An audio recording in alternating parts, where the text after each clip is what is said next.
kalayaan para sa mga bagong panahon.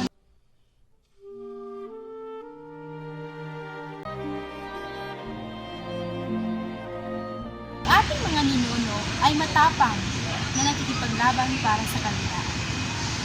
Sa paglipas ng panahon, ang pagkikipaglaban para sa kalayaan ay nagbabago.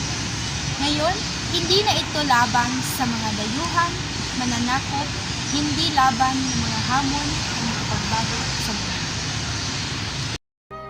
Ano nga ba ang kalayaan sa makabagong panahon?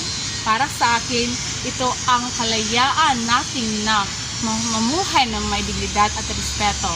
Kalayaan na makaroon ng sariling opinyon, makapili ng ating mga pinuno, at makapag-aral para sa mas mabuting kinabukasan.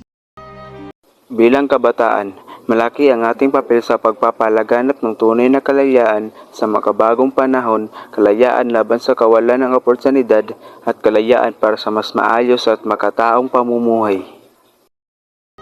Ang kalayaan ay isang mahalagang yaman ng ating bansa.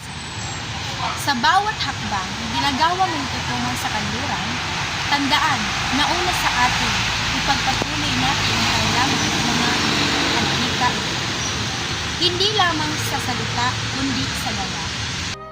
Kalayaan para sa makabagong panahon, kalayaan para sa isang mas mabuting Pilipinas.